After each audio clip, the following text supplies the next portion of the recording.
Hello bachcho, let's read this question. The question says equal volumes of molar hydrochloric acid and sulfuric acid are neutralized by dilute NaOH solution and X kilocalorie and Y kilocalorie of heat are liberated respectively.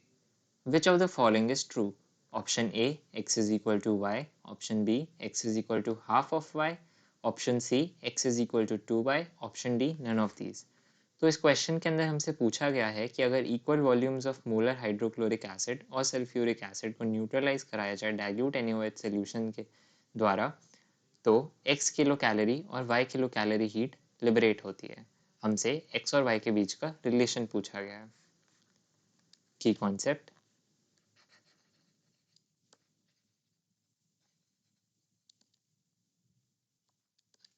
Concept में सबसे पहली term जो हम discuss करेंगे वो है enthalpy of neutralisation. तो enthalpy of neutralisation हमारी वो एंथैल्पी होती है when 1 mole of H plus ions and OH minus ions react and neutralize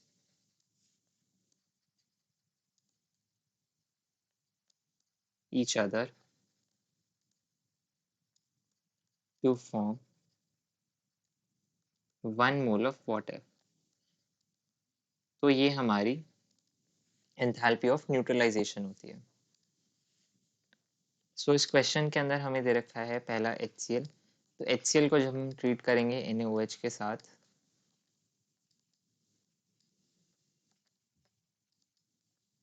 तो हमको मिलेगा NaCl प्लस H2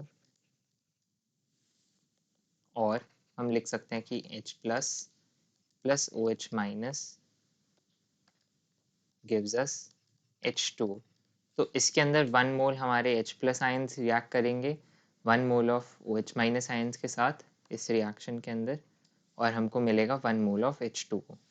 तो इसकी एंथैल्पी जो है ऑफ न्यूट्रलाइजेशन वो हमने ले ली है x किलो कैलोरीज जो कि हमें क्वेश्चन में गिवन है। तो H1 की वैल्यू हमने एज्यूम जो हमें क्वेश्चन से मिली है जो कि enthalpy of neutralisation of HCl है वो हमें गिवन है x किलो कैलोरीज। फिर उसके बाद सेकेंड रिएक्शन के अंदर हम देखेंगे कि अगर H2SO4 एक्वस सोल्यूशन में रिएक्ट करता है NaOH के साथ एक्वस सोल्यूशन में तो हमको मिलता है Na2SO4 plus 2 moles of H2O। तो यहाँ पे इसको न्यूट्रलाइज करने के लिए बैलेंस्ड इक्वेशन में 2 मोल्स ऑफ NaOH लगते हैं और हमें 2 मोल्स ऑफ वाटर मिलते हैं। तो यहाँ पे अगर हम न्यूट्रलाइजेशन जो हो रहा है इस रिएक्शन के अंदर उस प्रोसेस को चेक करें तो यहाँ पे हमारे पास 2 moles of H plus react करते हैं 2 मोल्स ऑफ OH माइनस के साथ और हमको मिलता है 2 मोल्स ऑफ H2O। तो जो इस रिएक्शन की एंथैल्पी होगी वो हो जाएगी हमारे पास y किलो कैलोरी पर मोल y किलो कैलोरी। तो ये हमारा तो अगर हम देखें एक स्टैंडर्ड रिएक्शन के अंदर कि जब हमारा H plus plus OH minus हमको वाटर फॉर्म करता है यानी कि अंडर स्टैंडर्ड कंडीशन जो स्टैंडर्ड होता है स्टैंडर्ड एंथैल्पी ऑफ न्यूट्रलाइजेशन तो उसके रिएक्शन के अंदर 1 मोल रिएक्ट करते हैं और 1 मोल वाटर हमारे को मिलता है राइट। तो इसकी एंथैल्पी जो स्टैंडर्ड न्यूट्रलाइजेशन की है वो हमारी इक्वल हो जाएगी डेल्टा H1 में के बराबर क्योंकि डेल्टा H1 के अंदर भी सिर्फ 1 मोल हमारे रिएक्ट करे थे H प्लस और OH माइनस के। तो हमारा स्टैंडर्ड एंथैल्पी हो जाएगा X और अगर यहाँ पे हमारे पास 2 हो जाएंगे मोल्स तो हम क्या करेंगे हम मल्टीप्लाई कर देंगे इसको gives 2H2।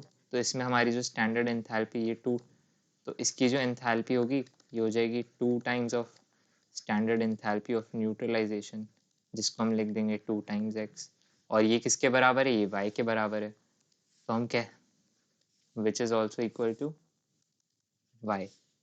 So we can say y is equal to 2 times of x क्योंकि y के अंदर 2 मोल हो रहे हैं और x के अंदर सिंगल मोल है, 1 मोल इन्वॉल्व है, तो y की वैल्यू हो जाएगी इक्वल टू 2x। अगर हम इसे ऑप्शन से मैच करेंगे तो हमें लिखना पड़ेगा x is equal to half of y। Option से मैच करने पर हमारा ऑप्शन नंबर बी करेक्ट हो जाएगा। So the final answer is x is equal to half of y. I hope you understood it well. Best of luck.